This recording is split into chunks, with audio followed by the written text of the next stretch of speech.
중국은 대만 근처에서 공격 훈련을 실시했으며 군함과 전투기들은 섬의 남서쪽과 남동쪽에서 훈련했습니다. 군 당국은 외부의 간섭과 도발에 대한 대응이라고 밝혔습니다. 중국이 중국 영토라고 주장하는 대만은 지난 2년여 동안 인근에서 거듭된 중국군 훈련에 대해 불만을 표시해왔는데 이는 중국이 중국의 주권을 받아들이도록 압박하는 조치의 일환입니다.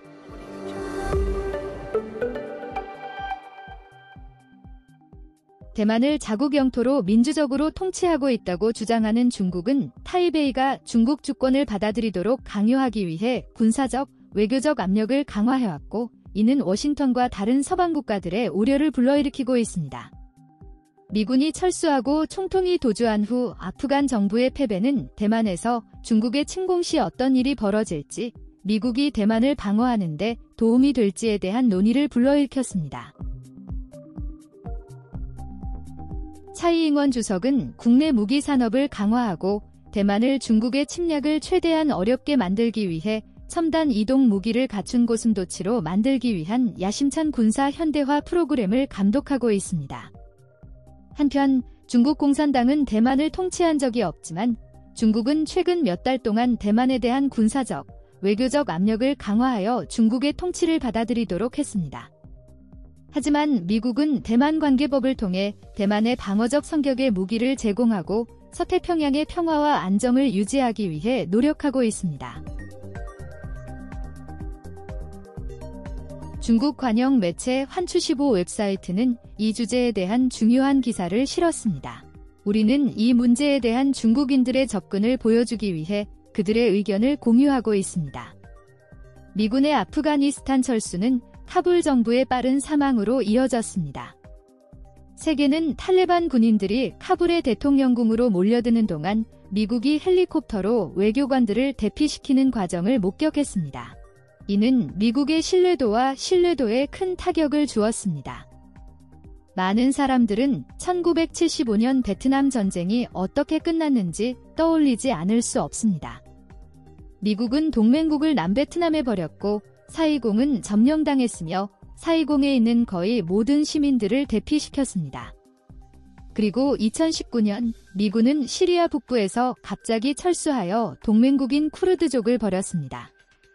일부 역사학자들은 또한 미국의 이익을 보호하기 위해 동맹국들을 버리는 것이 건국 이래 미국에 깊이 뿌리박고 있는 본질적인 결함이라고 지적합니다. 미국 독립전쟁 당시 미국은 프랑스 왕 루이에게 동지애를 간청했습니다. 전쟁이 끝난 후 영국은 영국과 일방적으로 빠르게 화해하고 프랑스의 이익에 해가 되는 평화협정을 체결했습니다. 이로 인해 루이 왕은 어려운 입장에 처하게 되었고 프랑스 혁명의 원인을 제공하게 되었습니다. 미국은 카불 정권을 포기했으며 특히 대만 섬을 포함한 아시아의 일부 국가들에게 큰 충격을 주었습니다. 대만은 아시아에서 미국의 보호에 가장 많이 의존하는 지역이며 대만 당국은 대만을 이런 비정상적인 길로 점점 더 나아가게 만들었습니다.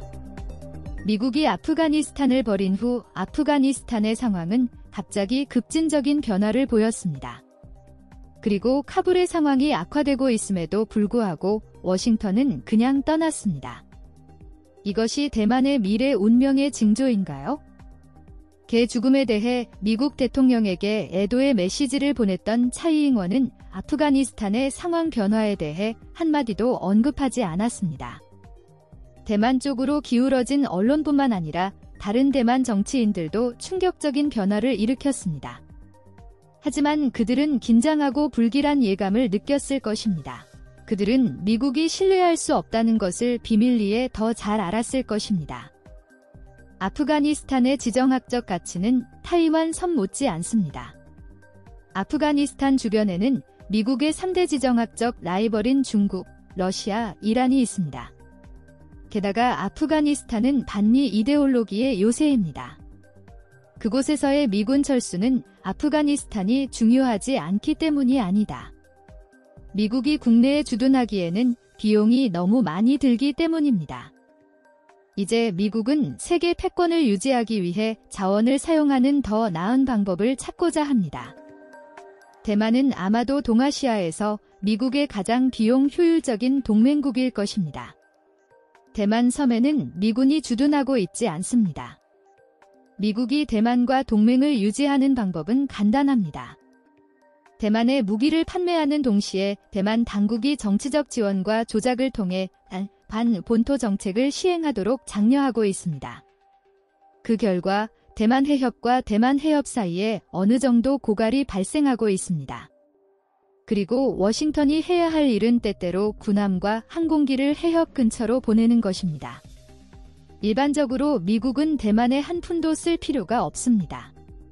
대신 무기 판매와 돼지고기와 소고기 판매로 돈을 벌어요. 이것은 전적으로 워싱턴의 이익이 되는 지정학적 거래입니다. 본토에서 군사력으로 섬을 점령하는 동안 일단 십자군 전쟁이 발발하면 미국이 개입하려면 아프가니스탄, 시리아, 베트남에 대한 결의보다 훨씬 더 큰 결의를 지녀야 합니다. 미국의 군사 개입은 대만 해협 현상 변화를 위한 움직임이 될 것이며 이로 인해 미국은 이익을 얻기보다는 막대한 대가를 치르게 될 것입니다. 대만 섬에 사는 어떤 사람들은 이 섬이 아프가니스탄과는 다르며 미국이 그들을 내버려두지 않을 것이라고 선전합니다. 사실 그 섬은 아프가니스탄과는 다릅니다. 그러나 차이점은 만약 미국이 양안 전쟁에 휘말리게 된다면 미국의 승리는 더욱 절망적이 된다는 것입니다. 이러한 전쟁은 미국에게 상상할 수 없는 대가를 의미하며 그 앞에는 대만 당국과 분리주의 세력이 희망적으로 생각하고 있을 뿐입니다. 지난 20년 동안 미국은 아프가니스탄에 2조 달러에 달하는 미군 병사 2,000명을 지원했습니다. 하지만 미국은 대만 섬을 위해 얼마나 많은 미군을 죽이고 얼마나 많은 돈을 희생할까요? 결국 미국은 중국이 하나 있고 대만이 중국의 일부라는 것을 인정할지도 모릅니다. 미국이 아프가니스탄 전쟁 때보다 대만의 분리를 위해 싸운다면 서구로부터 더 많은 도덕적 지원을 받을 수 있을까요? 중국 정부에 따르면 대만 당국은 냉정을 유지해야 하며 분리주의 세력은 꿈에서 깨어날 수 있는 능력을 보유해야 합니다. 아프가니스탄에서 일어난 일들로 미루어 볼 때 그들은 일단 해협에서 전쟁이 발발하면 섬의 방어가 몇 시간 안에 무너지고 미군이 도우러 오지 않을 것이라는 것을 인식해야 합니다. 이에 따라 대만 당국은 신속히 항복할 것이며 일부 고위 관리들은 비행기로 도주할 수도 있습니다. 대만 당국을 위한 최선의 선택은 사태를 그런 지위로 몰아가는 것을 피하는 것입니다. 그들은 미국의 반중국 본토 전차에 결속할 필요가 있습니다. 그들은 미국의 전략적 볼모로 행동해서 전쟁의 쓰라린 결실을 얻을 것이 아니라 정치적 수단으로 양안 평화를 유지해야 합니다.